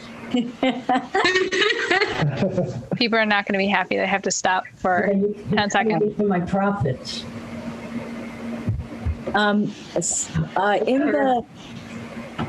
Just looking at Depot Street, didn't Bill, in what he sent to you, Joan, recommend that we put a bike trail all the way down Depot? Yeah, he asked if that might be possible. He's always thinking about the little population centers. Right. So if you go the other direction on Depot, Margaret. It makes sense. And you go farther down Route 13, there are apartment buildings. Okay. Down on this side, you mean? Yeah. Down on Fitchburg Road, yeah. If you keep going down a little bit and you see those solar panels, one of those solar panels are apartment buildings. Oh. One of them is currently being replaced. That solar field is behind the apartment buildings. One of the apartment buildings burned to the ground about a year and a half ago, maybe. Oh, no. Maybe 2 years. I'm not sure. But in any event, it's being replaced. And so he's thinking, when you say population center, he's thinking access to those apartments. And then if you go further down Fitchburg Road to Emory, there's a housing development back in Emory Road. Emory Road, is that even further? Oh, here it is. Yeah. Oh, I see that. Okay. And Pheasant Ridge is also a housing development, but this Emory Road neighborhood is so he's thinking, I think, kids riding, adults, whoever, coming from those neighborhoods, the apartments, and coming down to Depot Street. So I think that's why he was thinking that would be a good idea. If it's something you'd like us to do, I think from our point of view, it makes sense to continue it all the way down to the intersection. We can certainly add that if that's something you'd like. There's a lot of parking in front of Townsend House when that gets busy. Townsend House, okay. That's do you have? Does it get full in the back too? No. So that's the thing with Townsend House. And again, I'm going to be the mean one, I guess, here, and just be like, you know what? They have an entire parking lot that is, a part and parcel of their plan that has the required amount of parking for theirs. And the fact that they park on the street instead of the parking lot that's right there. I mean, if we put a bike lane there, I think that that's acceptable. And maybe they just need to, do a drop off there. If somebody has a hard time walking that far across Depot Street from parking in the front row or whatever. But I know, and it sounds harsh, but I mean, it's one of the things that drives me crazy, actually, because of the few times I used to have to, one of my commissioners lived right there, this house literally right behind Townsend House Restaurant on Depot. And to come up through there, it was like dodging cars on the parking lot side, in front of the grocery, in front of the restaurant itself. It was ridiculous. And I don't think anybody's ever said, hey guys, that's actually a road. That's not your park. It's not part of your parking area. And so maybe at this point, putting some bike lanes there and saying, hey, we do want to safely traverse this area. It might be time to do that. Like I said, I know I'm being a little harsh, but I think, Emmy, I don't think you're off base, but what concerns me is, sometimes people come out of Townsend House, they've had a couple of beers, which is why they go in there, and that with bike lane there, that scares me. I don't know necessarily. Sorry. If bikes are going to go across there, they're going to go across there with or without a lane. And I don't know how much nighttime biking that we have, or even late afternoon where, they've had a couple. They're going to be pulling in and out either which way. So accessibility is going to have to be there at some point or another. And I agree. Nobody wants anybody, tipsy driving or coming in and out. But having a visual like that versus just having bikes going up and down there, which they already do, especially the teenagers. You get quite a few back there because, again, one of our commissioners was back there. We talked about it. They're coming and going anyway. This just actually gives them a little bit of right away and a little bit of protection to be in their lane. Okay, so maybe I don't know. Half of me thinks let's just stick with what we've got so far, but I think it's a really good idea to extend it down. So I don't know if that's something that we want to go for later, or if it's something we want to try to put in here right now. I really just don't see why my vote is to just carry it along and see what happens. We definitely have to get it to where we've got it, but it does go all the way down to 13. It does. So if we're going to do part, why don't we just do the whole?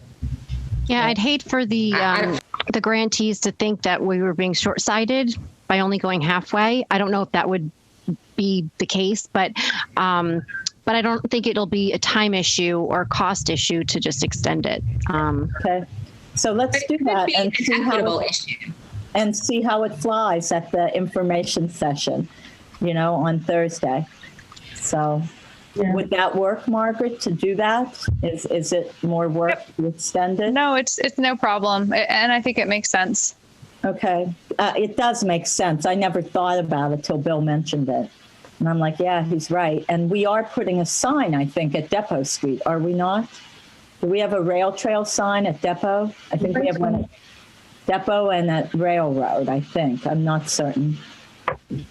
But in any event, a rail sign. So there currently is a sign at that corner for the rail trail. For the rail trail, that's what I thought. So if we're going to put a sign for the rail trail, why not put a bike lane too?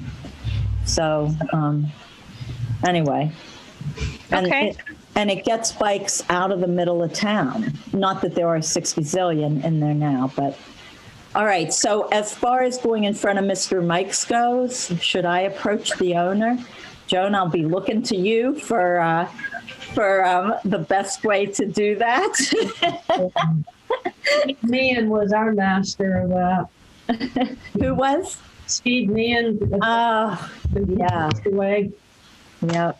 So, but I'll go in and see who I can find and just say, hey, this is what we're thinking. We're hoping to put this in.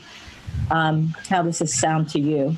One of the things, well, we can talk about it. We'll talk offline about that, but I will go in over the next week before the information session and see what sort of reception I get on that. So, okay, Margaret, moving on. Well, very quickly, Will had a question about this end of Depot Street. I want to make sure we were able to cover it. Yeah, I was just looking at it on the side while everyone was chatting. Just to the east of the Townsend house, as you're getting to the first resident, looks like it's showing as number 6 on here, the street does look like it gets very narrow on the curve. So we will have to take a look at that width to actually see if we have sufficient width to provide a contraflow bike lane and a buffer there. So we'll evaluate it after this call and let you know if it's not feasible due to the road width constraints. Sounds good. We might, right now we're showing the width is the same for all of this street. I think now that we've heard about the trucks coming in this way, we might look at actually narrowing the bike lane a little bit just to provide a little bit more room for those trucks. We might do a slightly thinner buffer. The buffer is obviously nice for comfort and protection, but it's not legally required. That is, if you have space where the width is quite narrow and you need to have just a double yellow center line separating the bike lane from the travel lane that's in the opposing direction, you can do that. That would be similar to what we have at the end here, where it gets a little bit narrow on Bow Street. So we might do this type of treatment for some of the curve, and then kind of have a variable buffer width depending on what's out there. Okay. And just as a note, when our process for designing the width of the buffer, we were really looking to hold the travel lane constant. So we were looking at, what is your roadway edge on the south side? What is your sidewalk edge on the north side? And then moving inward from those two locations to determine where the buffer would be.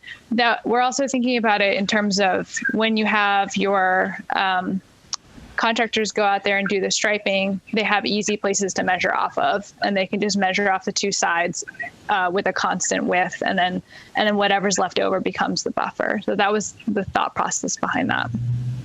Okay. And the idea with the buffer, I think probably as Margaret has mentioned previously, was to just provide pavement markings for it and have no other form of separation. That way, if a delivery vehicle or something else pulls up to one of these homes, there's still space for a vehicle to pass, an idling vehicle.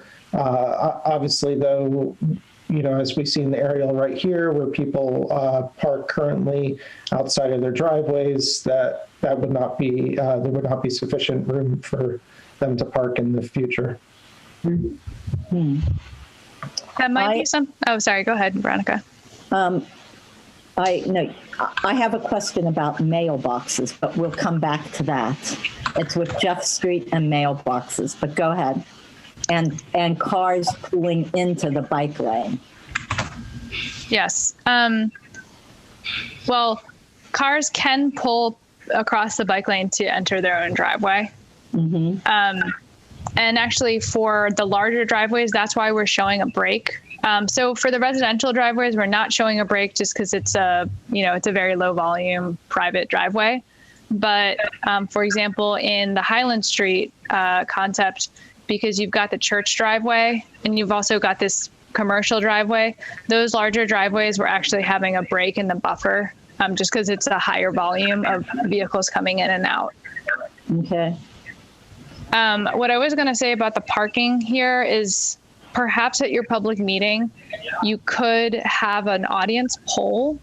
If the question comes up about street parking and not being able to park in front of your house, you could make an interactive component where you ask people about whether or not they have access to a driveway and see what percentage of people in the audience do in fact have a driveway they can use.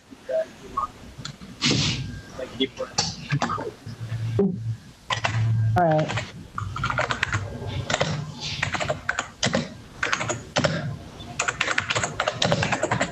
I'll have to figure out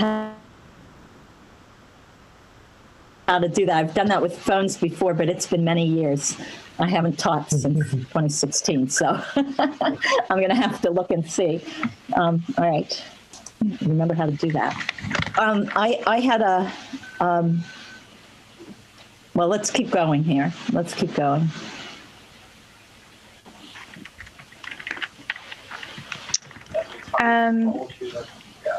Would you like to switch to Highland Street and take a look at that one? Yeah, because that's where my question was. It was at Osgood. Okay, perfect.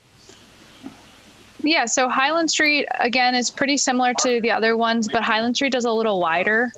And that's why we're doing to fill the space a bit, because it's so much pavement for one-way traffic. We're keeping a 12-foot travel lane, which is very wide, but it would be weird to have the bike lane fill, half of the street. And then we're doing a slightly wider buffer to fill that space a bit more too. And then what we're proposing here for this two-way section is that the bike lane buffer widens out so that it essentially lines up with the bike lane that would be the continuation of the two-way section. And so that's why that's shaped a little bit differently there. And we are recommending green paint in front of Osgood Street. You've noticed we haven't recommended it elsewhere in front of the other driveways, but because Osgood Street is a public street, we think it's important to signal to the drivers that there's a potential for conflict here, especially because people from Osgood Street are going to be pulling up to what is a little bit of a blind curve to see around. So we really want to make sure that they know to look out for people biking here. And I had sent over a question to you about whether or not the town has the ability to keep this landscaping here a little bit more trimmed back so that it helps with that visibility. What I will do is I'll talk to Don Masuko about that. He's our town tree warden. Okay. And see, our streets are scenic roads, but I think we can trim. Taking out would require probably a permit from the planning board. Yeah, no, not taking out trees, but just keeping some of the vegetation trimmed a little bit. Yeah. Will, did you have something to add too? Yeah, I was going to add one other thing just with the vehicles turning out of it. What you'll find is right now, Highland Street is obviously a one-way street, so motorists are used to looking just over their right shoulder as they're pulling into the intersection to make the left, and not used to looking for, say, a bicycle approaching from the left side. So to provide that additional visualization as you're coming to the intersection, to let drivers be aware that this is now a two-way facility. It's not just a one-way facility, how it's previously operated. Should I put that in my document, or Margaret, will that be a part of your document? A sign that specifically says, Yeah, all of the regulatory and warning signs for the bike lanes will be part of, we'll add them to this concept and also to the cost estimate for these concepts. I do think, Emily, though, we may need to coordinate a little bit next week, because it sounds like you're probably the one with the best idea of where all the potential new signposts would be going. And if there's signposts that can be reused, I think there may be some restrictions on what signs can go on the same post. So you may have a wayfinding sign. It may turn out that we can't put the regulatory sign on the same post. But if there are opportunities to reuse a post, then we don't want to be recommending a bunch of new posts where you are recommending them. Sure. I mean, it also might be a great conversation for the three of us to have with Jim Smith, because I'm making a lot of assumptions in my draft. Okay. And so, I padded the amount of U-channel posts that we need just in case.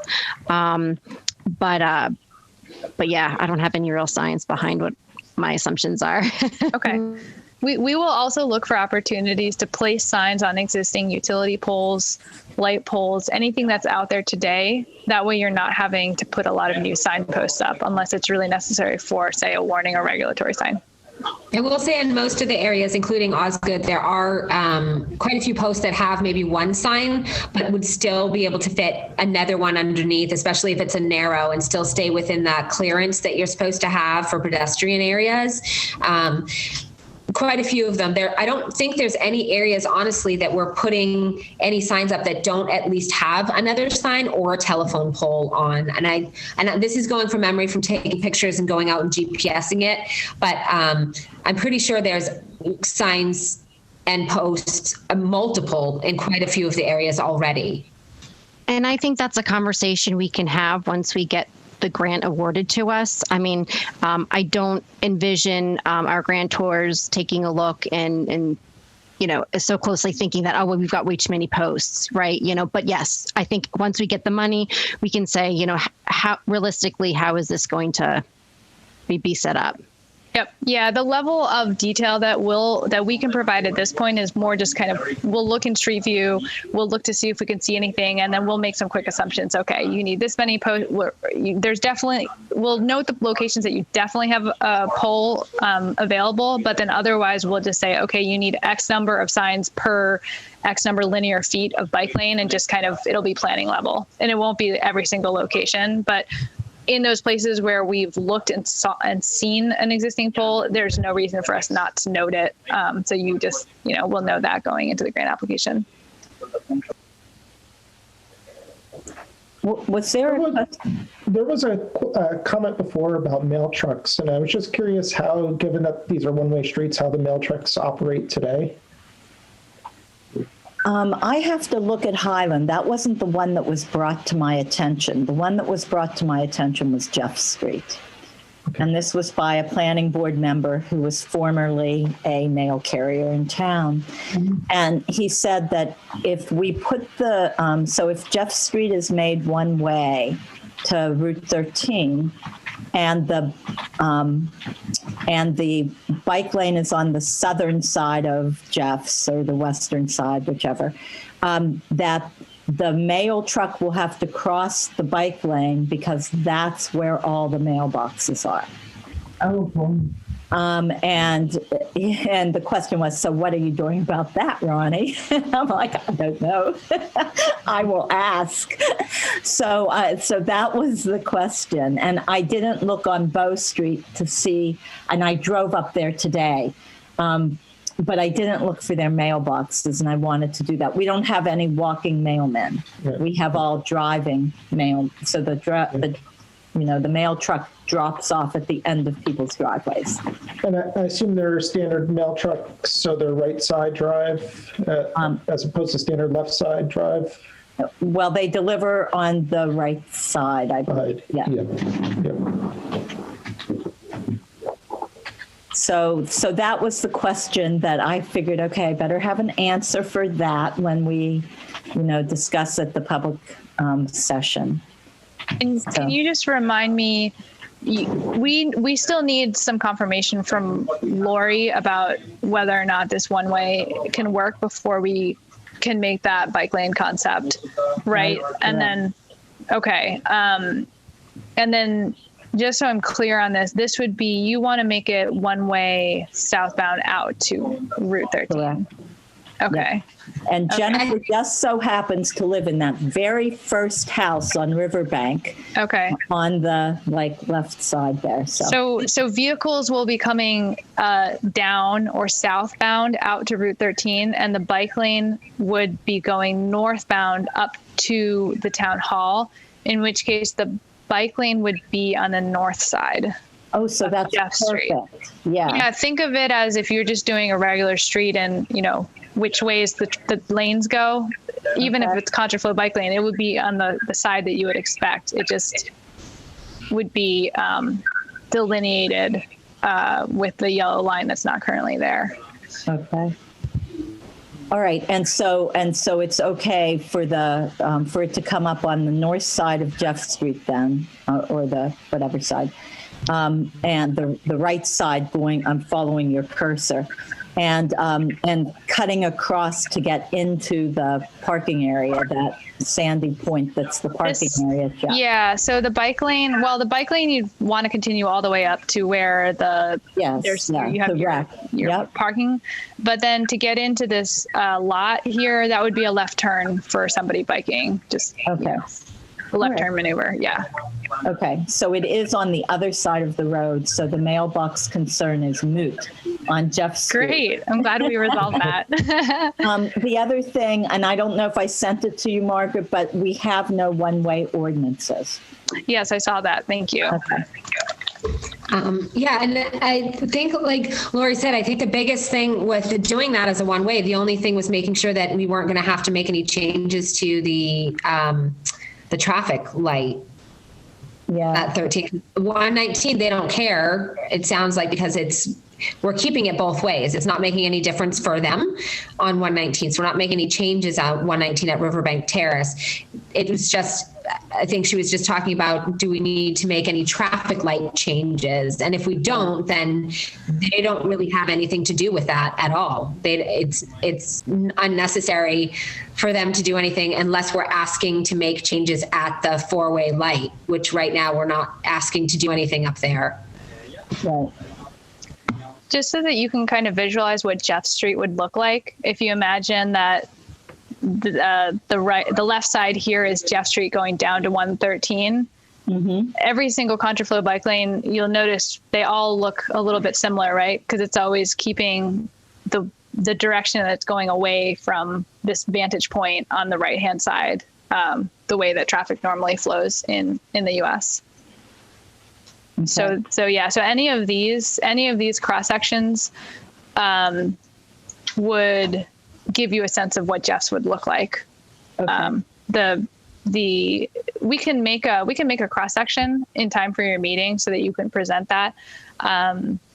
If I think with the decision making on Jeff Street, we'll want to wait until you're sure whether or not you want to do that conversion, and then we can do the plan view. But we can certainly make a cross section like this that you can show at your meeting.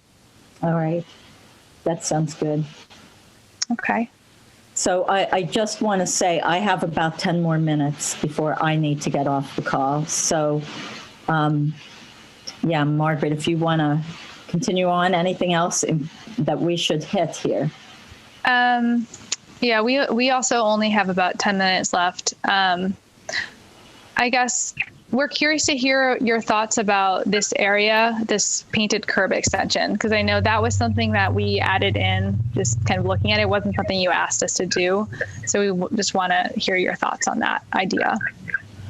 It's an interesting corner there. I've seen there's a stop sign in there for cars coming south on Railroad Street. And I've noticed in winter that the town just plows the snow up against the stop sign, and I've seen it completely buried, and I've called the highway department on it, and I've also seen a car blow right through. I've seen a couple cars blow right through that stop sign. So I think adding some traffic calming might be a good idea. I like it. Again, I think it provides better safety for bikers.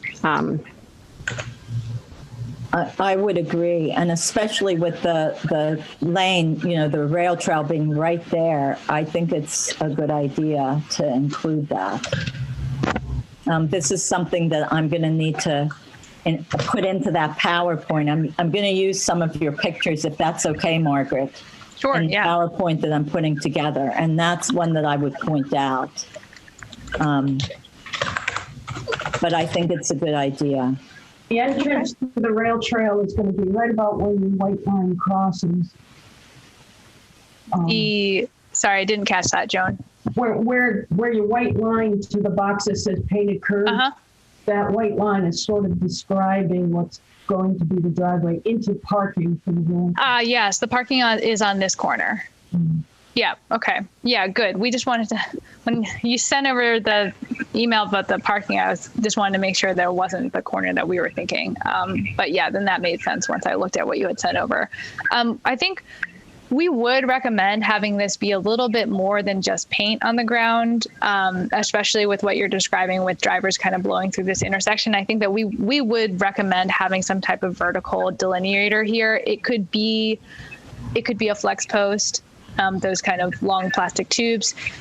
It could perhaps even be something that might look a little nicer. Like you could have some planters out in that area. You could have it be kind of like a gateway to the trail. I think there's opportunities to make it look like a welcoming space for kind of the trailhead. Nice. That said, that the stop sign that's currently here that Joan described would need to move up to be at the same location as this stop bar. And that's part of the reason why I think it is important to have something vertical in this area and not just paint, because you don't want to just have a signpost in the middle of the asphalt. You want to have some other elements there that make it so that people really understand they're not supposed to be driving into that space. Right. This might seem naive, but for the winter and the snow second, like people aren't biking in the winter, right? So it doesn't matter if you move those flower pots or the flex posts, correct? You can take them out during the winter. Yes. Yeah. Although people do bike in the winter too. No, I'm sure they do. Yeah. And maybe not as much in Townsend, but I'm just thinking like if you've got the plow, bringing, pushing snow right up there, it's going to run whatever over, that we put in there. I think that's a great question, especially if you do want to do something a little bit nicer like planters. A question for Emmy and Bonnie would be, would you be able to maintain those, and would you have a storage space for those in the winter? Those are all considerations that you'd want to think through. So we the highway, we have a tractor trailer bed truck thing at the highway department that we kind of gave over to let them use. And I'm sure if we asked for a corner of it to do that, considering we gave them all the rest of the space for their equipment, I'm sure they'd give us a little bit of space to put those away if we need to. They're pretty good like that. They're really good guys over there. And I'm sure if we needed to move some things over to store for the winter months to make it easier for the plows to get through, they'd be all for it. Okay, that's great. Some just soil, earthen surface there, kind of behind that little parking area. I mean, why couldn't that just be extended and raised? Sorry, I didn't catch that, Joan. So inside of that stripe designated area that you outlined, there's sort of a grassy area, I think. Couldn't that just be, well, right where your cursor is right now is a parking space, but then behind it is kind of just grass, I think. This area here, yeah. Couldn't that just be extended over? Oh, you mean to have grass all the way up to this corner? Yeah, well, not quite, but yeah. Yeah, I mean, I think long-term, if you think about long-term construction, this corner doesn't need to be so wide, especially because as you said, you're not having a lot of left turns onto Railroad Street. And you're also not having right turns from Railroad Street onto Depot Street because of the street direction. So this corner can be a much smaller radius like we're showing. And we're showing something quick. This is like a tactical implementation so that you could do this season and get it done. And then you can always build this out one day into something a little bit more permanent. I see. I have a question, Joan. Do people park in that paved area right by? Oh, yeah. In fact, my husband said he thinks there's apartments above the auto park. And I think that might be some of the employees park there. That's what I thought. On Railroad Street. On Railroad, yeah, right next to the auto parts store. See M&M Auto Supply? Yeah. When you come down right in there, they park there. There's a carport, and then there's a couple more spaces. Okay. Yeah, that's not a problem. We're showing this essentially ending. I can't remember the exact measurement. Oh, well, it's a little bit longer than 40 feet. Yeah, so we're showing 40 feet of this essentially striped curb extension. We could shorten it a little bit. Typically, you need 20 feet between where you have a stop bar and going back, just so that you don't have people parked all the way up to the corner, so that for visibility. But yeah, there's a car right here actually. At the top here. That's where the street parking was showing up in the aerial. Okay. That's something that you could get feedback from people at the meeting. And you had to make it clear that people can't park all the way up to the corner anyway, because that's not legal, but that it's not really taking away street parking. It's just delineating the part that they aren't already supposed to park in. Okay. Anything else pressing, Margaret? We have about 3 minutes. Yeah, so it sounds like, remind me when your public meeting is. It is Thursday, the 25th. Next Thursday. Okay, and this is good.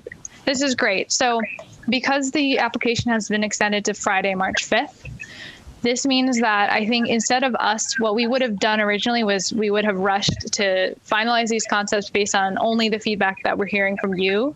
And then that would be what you would submit the day after the meeting, regardless of what people say during the meeting. So this gives us a chance to hear the feedback from your public information session. If you are receiving feedback, if there are some minor changes that we can make in response to that, then we can do that. And then we can finalize these concepts. I think in the meantime, over the course of next week, what we'll work on are the opinions of probable cost.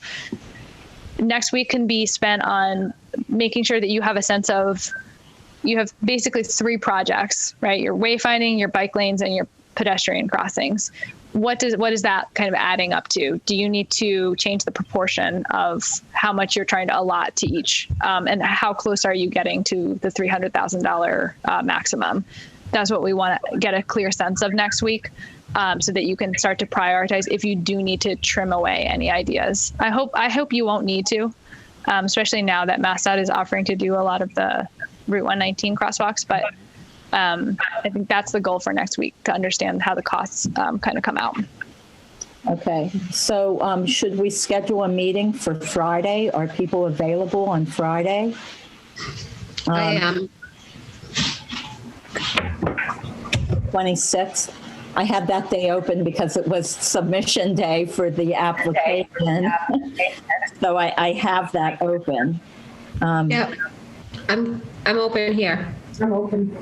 I can meet before 10 a.m. or between 10:30 and 1:30 next Friday. So do people want to do an early meeting, or do you want to do like an 11 o'clock or 10:30? We could do 10:30, and then Margaret, you could jump in, if you're a little late. 10:30 or 11. Yep. Yeah. That sounds good. So 10:30 on Friday, and we'll just try 10:30 to 12, if that works, and we'll go over costs and finalize the project. So maybe if we meet at 10, if the group meets. Okay. I'll set it up for 10 o'clock, 10 to 12. Okay, that sounds great. That'll give us some time to talk. And what I'm going to do during the week, if everybody's okay, is I've been working on a PowerPoint, and I'm it's like goals, and then it's bike lanes, crosswalks, and wayfinding signs. And so I'm going to send out to you guys. You might not get it till Monday. That gives me enough time. But it will be slides, I'll PDF slides from my my PowerPoint and send them to all of you to look at and say, yeah, this sounds good. And I'll be taking pictures from all the documents that we have. And I'm going to be asking you guys to do some of the talking during the presentation, so that I'm not the one boring everybody to death the whole time. And I will figure out. Oh, and I just got from Hartley, Friday, 2/26 at 10 works for Hartley to schedule it. So that's great. Thanks, Hartley. So that'll be our next meeting. And look, we'll do everything else through email during the week. All right. Okay. Is everybody else good? Ronnie, you said 10. You said 10:30 originally, and then you just said 10. I just want to. 10 o'clock. The meeting will be. It is 10. Okay. And the other thing, please, is we do need to talk some about the historic district commission application. Although I think if Emily and I got together, we could probably hash out most of what's needed for that, right? Emily? Yeah. Thank you. And then just email it to all of us. Okay. And everybody has the assignment to look at the application, to change any wording, read through it, and then we need cost estimates. I'm going to do a Mr. Mike's, go talk to Mr. Mike's, and I had someone else, Dawn Masuko, for the tree trimming. So thank you to Will, and, they've gone. But anyway, so does that sound good? Sounds good. Good meeting. All right. I think we're getting there, we're getting there. So I will back. Go ahead. I got the pricing in for the wayfinding signs, the "You Are Here's." I just wanted to throw that out there. And it comes in at about $18,000 without the installation, which we can do ourselves, just like the other ones. Is that both of them for 18,000? Both? Yeah, I think so. Let me confirm on that. I just sent it over to you guys, but let me just confirm that that is where it's at. So well, we could do this offline, I think. Oh, yeah. Let's do this by email because Veronica has a call at 3. I do have a call too. So, all right, you guys, thank you very much. And email will be coming with the PowerPoint. Thanks. Bye-bye. Take care.